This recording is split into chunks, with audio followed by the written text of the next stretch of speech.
May mga nakatakdang panahon ang buhay. Merong dapat mangyari sa nakatakdang panahon na yon. Kaya dapat pagplanuhan ang buhay. Kasi pag hindi pinlano, maraming magagandang dapat mangyari ang hindi mangyayari.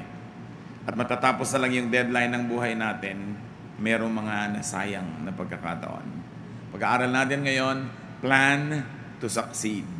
According to Proverbs chapter 16. Dear God, we thank you that you have a plan for us. But because you have given us free will, we have to plan with you.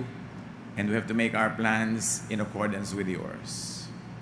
Turuan mo kami, Lord, na pahalagahan ng pagpaplano sa buhay. Lalong maunawa namin kung paano makapagplano sa makadiyos na paraan.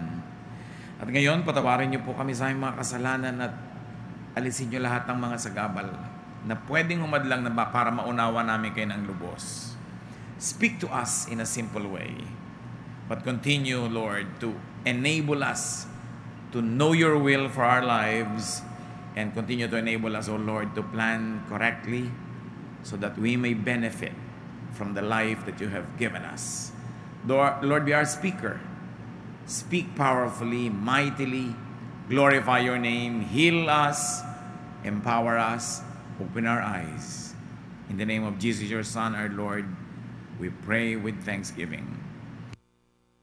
Amen. How to plan to succeed?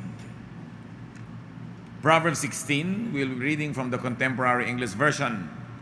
Verse 1, we humans make plans, but the Lord has the final word.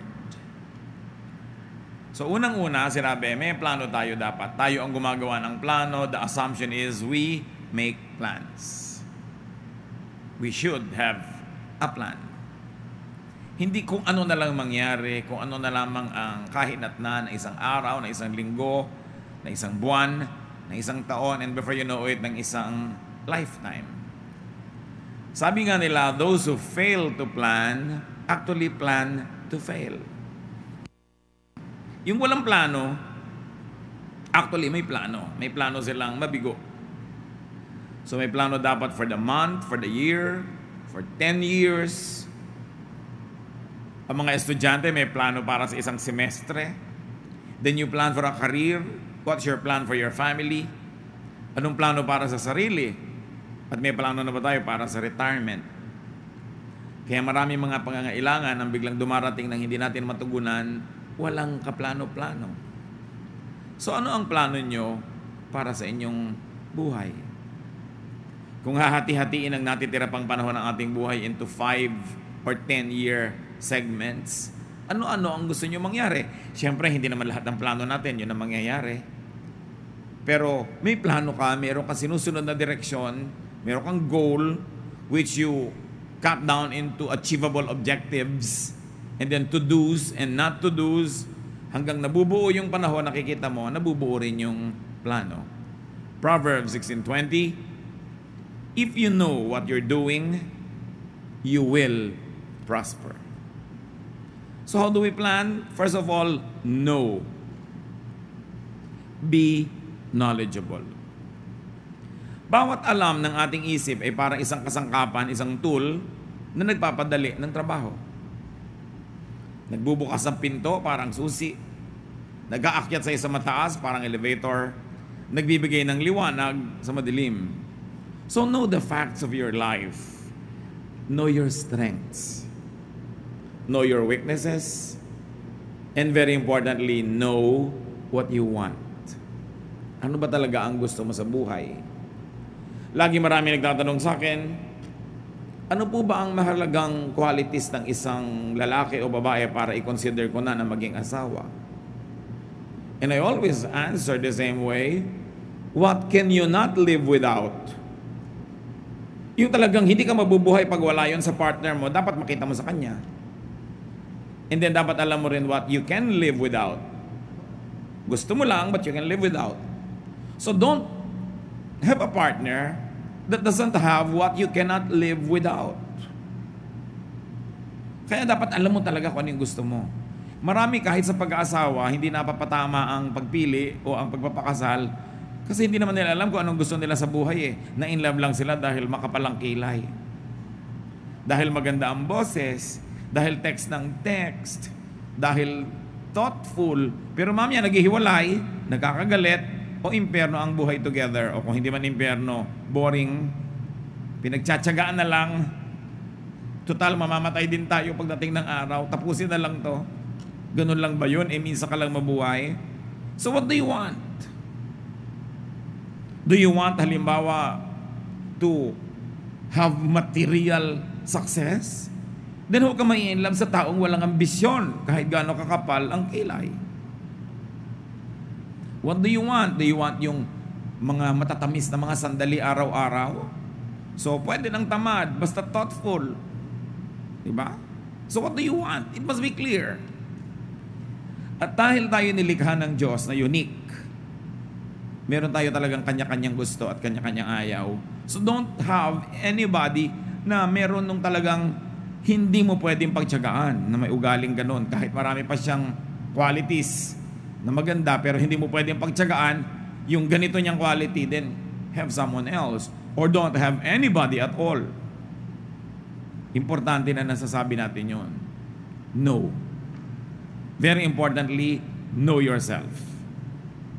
At kung may papakasalan ka o magiging business partner, matagal na pagsasama yan, know the other person. Hindi yung parang suntok sa buwan. Kailangan may facts. And over and above knowledge, be discerning. Hindi lahat ng bagay nalalaman, pero yung mahalaga, nararamdaman. Kailangan may pakiramdam ka. Ito bang gagawin kong negosyo? Kahit sa alam ko maganda, pero ano ba yung nararamdaman ko? Ano ba yung kutob ko? Spiritual beings tayo. Nilikha tayo sa image ng Diyos. Meron tayong espiritu. Kaya meron tayong ibang dimension ng pagsukat sa mga bagay. Hindi lang yung knowledge by facts. But what does your spirit tell you? Ano yung iniisip mo na tapos baligtad yung nararamdaman mo? Napakarami mga tao, pagka napatunayan na nila ang isang mali, tsaka nila sasabihin, sabi ko na nga ba eh, may nakukutuban na nga ba ako dito sa taong to eh. May nararamdaman na nga ba ako. Pero hindi nila in-operationalize. Ang in-operationalize nila yung what they know, or what they see, or what they hear. So be discerning. Proverbs 16:25, sometimes what seems right is really a road to death. Kaya lang halos patay ka na o naghihingalo ka na bago malaman mong mali yung daan na yon. Kaya hindi lang dapat alam, pinapaandar din yung espiritu, yung discernment. Therefore, you want to really plan and you want to invest in your plan, you invest time, talent, treasure in your plan, pray. Para sa prayer life mo pa lang, bago pa mangyari ang mga mangyayari, meron ng salaan. Napili na ng langit para sa'yo. Dahil alam ng langit ang punot dulo ng mga bagay. Kaya dapat lagi kang nakikipag-communicate sa kalangitan. Makiramdam, observe. Kaya mahalaga rin, hindi nagpapadalos-dalos. Hindi nagmamadali. Ang mahalagang bagay, hindi ipinagmamadali. Malaki kasi ang damage pag nabuhol na, tapos saka mo palang uli kakalagin. Nailak na, tsaka mo uli bubuksan. Naikasal na, tapos maghihiwalay. Napirmahan na yung contract, tapos gusto mong umatras.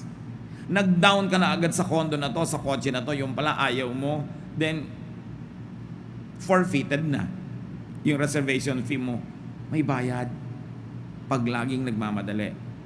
Kaya mga salesmen, lagi kami namadali para huwag na maisip lahat yung negative. The Lord never hurries us up, especially if it's about an important direction in life that we have to take. How else do you plan to succeed?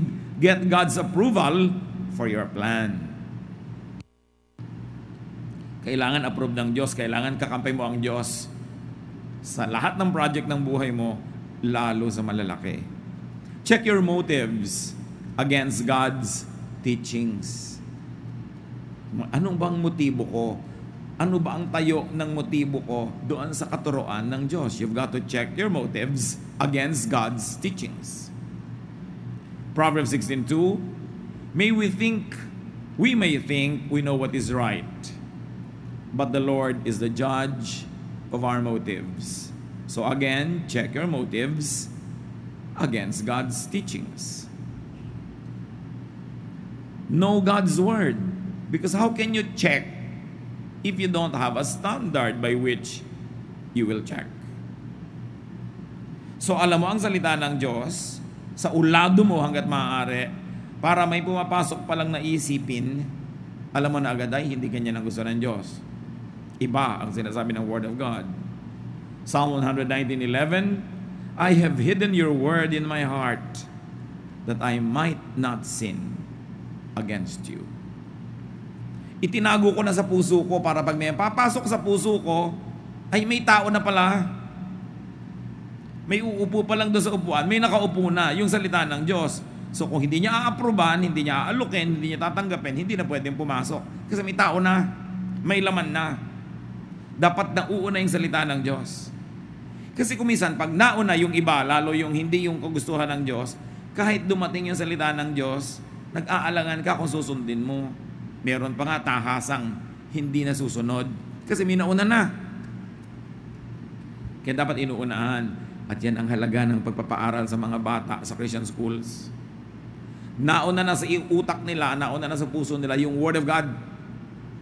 Pag darating yung mga temptations sa buhay nila later on, they will not be perfect. They will fall every now and then. Pero hindi kasing grabe at kasing haba at kasing tagal na mga fall nang hindi nauna yung salita ng Diyos sa isip nila. Magkamali man, mahihimasmasan din. Madapa man, bumabangon din. Yun ang pinagkaiba. Kaya mahalaga na uuna yung salita ng Diyos.